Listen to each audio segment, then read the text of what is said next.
I will be presenting some ideas about a multi-species democracy that we developed last year. And if we say we are a animal rights organization, as Thomas already said, based in Bern, Switzerland. Our name, TIF Fokus, can be roughly translated to Animal in Focus, I guess. But it doesn't really matter. What we do is more important. We do educate the people about the misery of animals, especially in factory farming, through investigations. We try to be as politically active as possible. As you may be aware of, Switzerland is a direct democracy, which means that we can actually change the constitution through popular initiatives. We haven't yet launched our own popular initiative, but we have supported so many that are actually more and more affecting animals, such as the one that Thomas just mentioned against factory farming. And we do vegan outreach, which is probably self-explanatory because so many other organizations do that as well. I don't need to go into details here, I believe. Apart from that, what we do as well is we not only work for animals themselves, but also for the animal rights movement. For instance, through this project that we had last year, it's called A Theory of Change. It turned out to be a booklet that you can download on our website. As of right now, it's only available in German, but we do have plans to translate that into English in the near future as well. We did that because we were thinking and discussing a lot about tactics and what kind of demonstration, what kind of investigation, what kind of popular initiative and stuff like that, but not so much about strategies on how to actually get to animal utopia. So we try to fill this gap, writing this theory of change, which took us quite a lot of work. We were a small team and talked to about, 20 to 30 experts from different countries, from different fields, from different backgrounds. And at least for me, it was quite interesting to see what ideas are there. And we try to bring them all together and create one theory of change that had these long-term goals. We try to start with them and then afterwards become more specific. Our long-term goals are the following. We believe that it's highly important to have a non-violent value chain, which means basically that we need to take the animals out of the food system and all the other systems where we produce goods for our daily consumption. Then next, we are convinced that we need some mind shift in terms of how we see the animals, of course, since we as a society, we see them as inferior, as tools, as resources, and we think there's quite some need for improvement, of course. But not only how we see the animals, we believe that we also need to change how we see ourselves. For instance, in terms of our speciesist ego or our biases, or so many more that we are only starting to see how much improvement there's needed in terms of the way we see ourselves. And third, it's the multi-species democracy of that's the subject that I will be talking about in more detail today. And it comes from the idea that we not only need a different economy, we not only need a different perception of animals and ourselves, but we also need different structures. We need a different system, basically. And that is a multi-species democracy. So this is where we are based as an organization, and me personally as well. I live here and work here.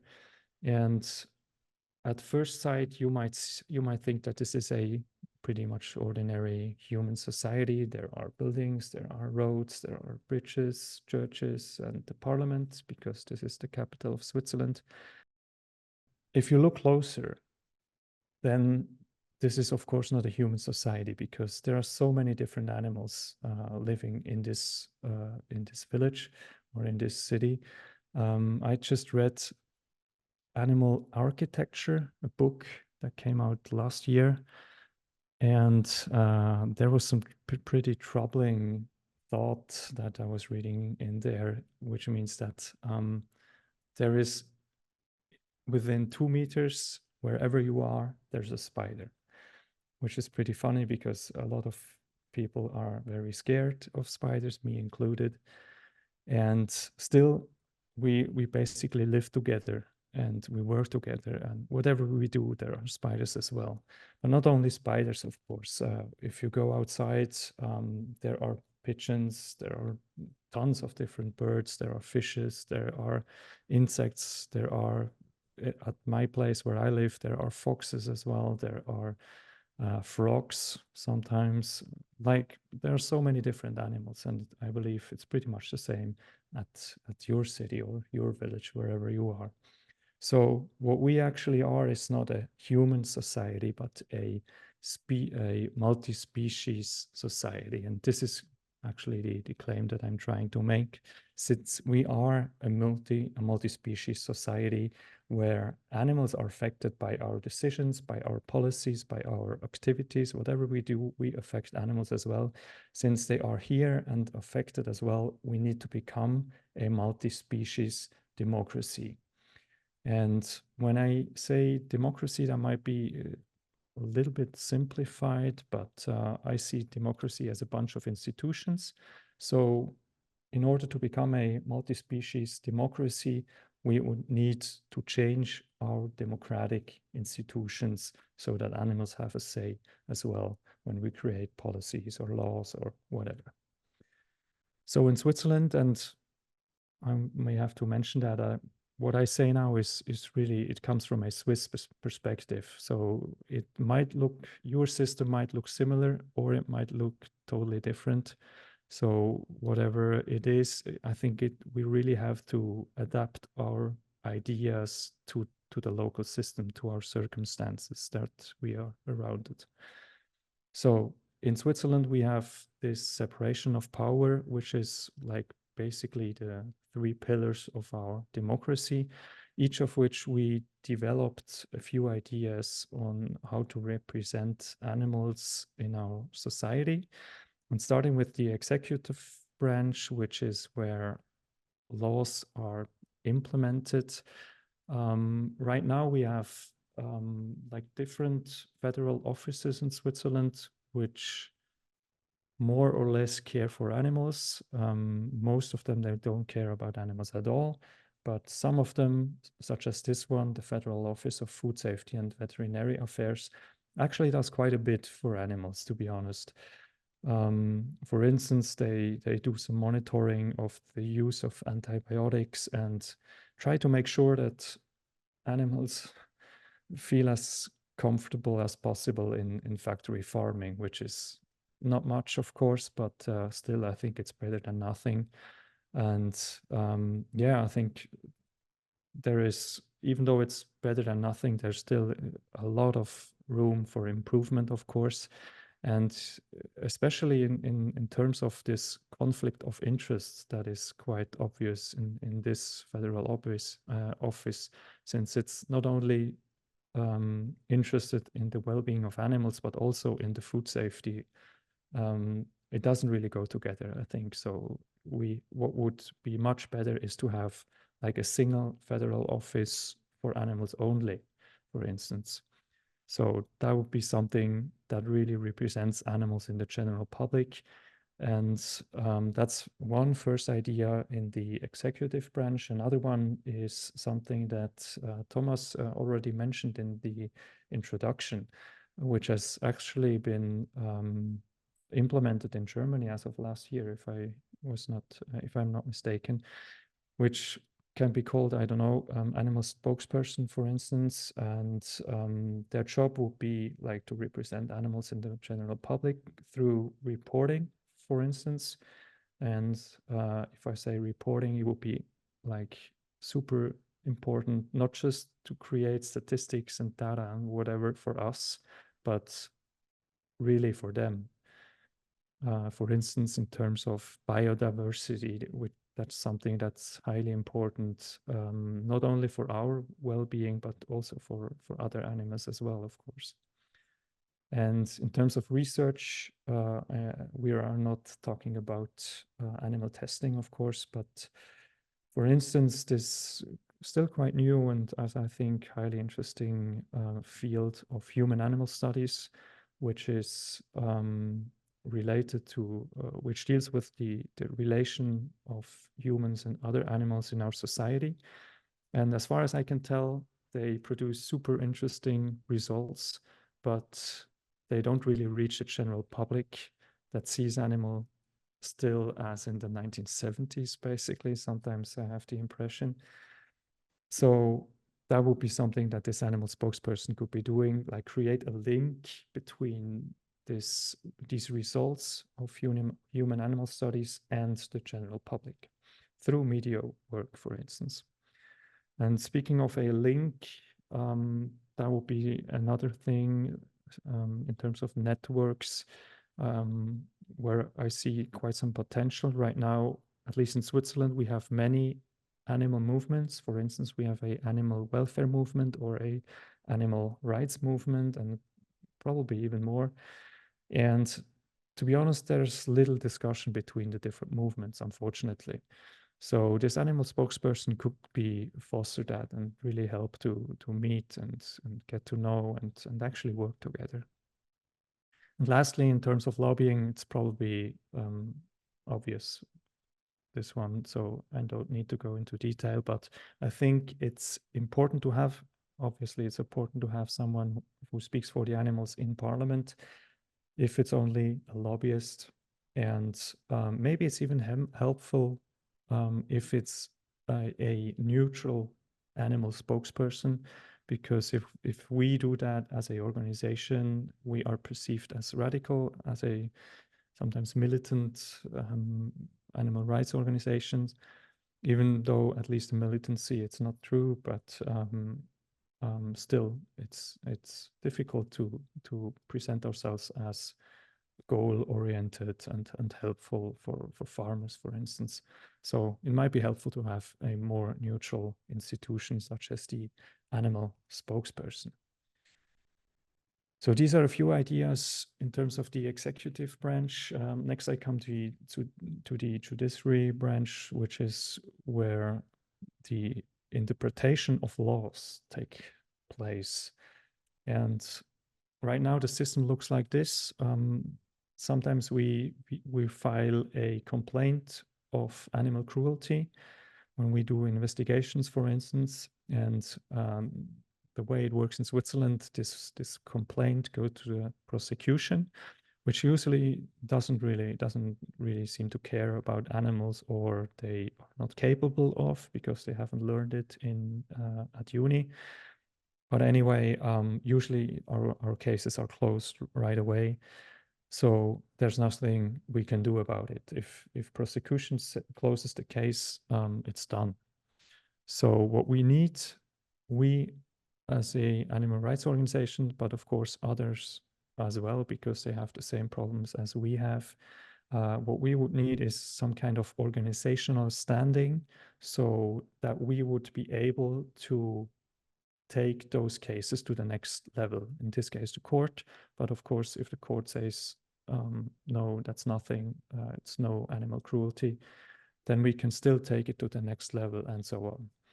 So even though this is not really the branch of politics in a strict sense, I still believe that that the judiciary branch is highly important for the representation of animals in our democracy.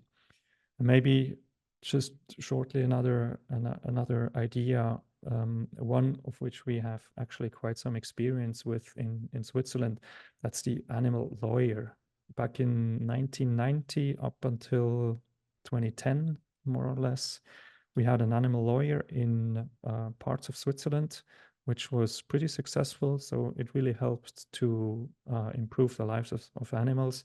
And it was also a public spokesperson nationally, even though this person was only responsible for one so-called canton in Switzerland. It was still in the media all over the place, not only in Switzerland, but also internationally. So this is what really can come out when we have a public representation of animals, so that, for instance, media much more often take the position of animals and write about it. So that's the second pillar. Lastly, and not least, I come to the legislative branch, which is probably the most important one, but also the toughest one, because it would require the politicians to share their power with animal representatives, which they wouldn't like because they're politicians, and politicians like to have as much power as possible, of course. But still, we need to focus on it and try to discover or develop ideas so that we eventually can actually change something. So this is how it looks like as of today in Switzerland. If you want to have animals represented in parliament, you need to have a member of parliament who is interested in animals, of which we have a few. But as we have just witnessed, there is some significant problems with this approach.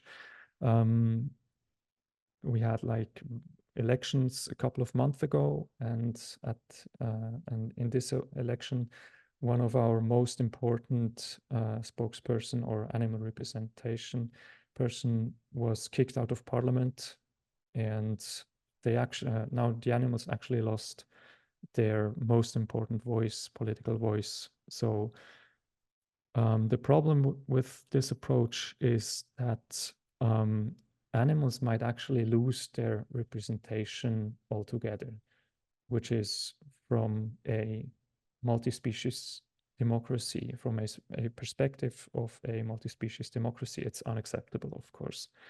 Animals need always have to some kind of representation, whatever it may look like.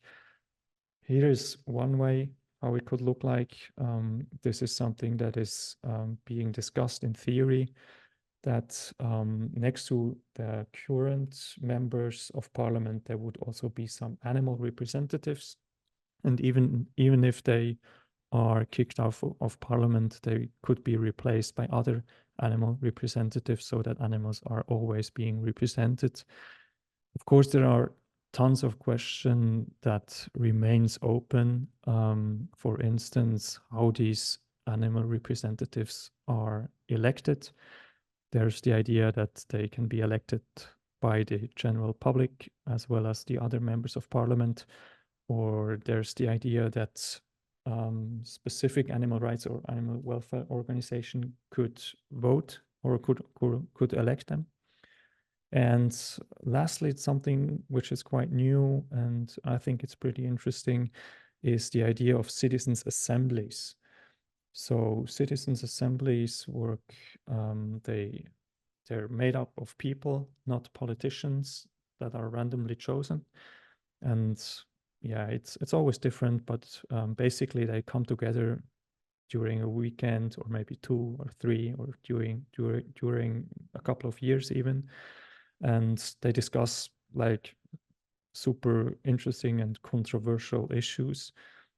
And there are quite some ideas by now, for instance, that such a citizens' assembly could actually elect those animal representatives. Or another idea that has been developed in Switzerland as of last year is a citizens' assembly as a additional chamber in parliament. In Switzerland, we have 2 chambers right now. It's pretty similar to the system in the United States that you might be more familiar with, the one in Switzerland, but it's really pretty similar. And the idea is to have a third chamber which has some kind of veto right. I hope I'm pronouncing that correctly. And yeah, as you can see, there are so many different open questions still, but I think it's really important to, yeah, make sure that we come up with the best idea that is not only in favor of animals, but also politically realistic to start with. So coming back to our theory of change, and the question, like, how do we actually get there? How do we actually get to animal utopia? There's quite some debate on how to get there. And as we found out in our theory of change, it doesn't really look like this one. So it's not like a hill that we need to get up, and it's like steep, and in the end there's animal utopia and all animals are liberated. But change looks more like this. So it's step after step, and or you could say right after right. For instance, if you look at the history of human rights, human rights haven't been introduced like one big package, but they have been fought for decades or even centuries, and one after another. So we expect that to be similar in the case of animals as well. Which leads us to the super interesting question, which is what's actually the first right? You might know the Great Ape Project, which is a proposition on what rights to start with and also on what animals. And I believe this political turn in animal ethics proposes something else, which is, in my eyes, even more interesting. Because not because it changes like everything. I believe that even if animals had political rights or a right to representation, they might still be exploited. But what political rights do change is that they create visibility. And visibility is, I believe, nothing less than a prerequisite of a multi-species democracy. And that's why I think it's a good start. Yeah, to begin with all the rights for animals. So these are a few ideas. Most of them are still in a brainstorming phase.